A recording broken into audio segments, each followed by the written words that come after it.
Kek, ini kenapa ya? Hari ini matematika di Kelas berapa?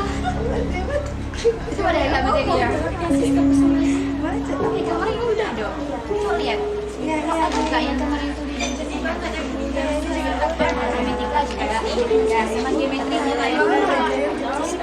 Iya, ini. Tahu enggak?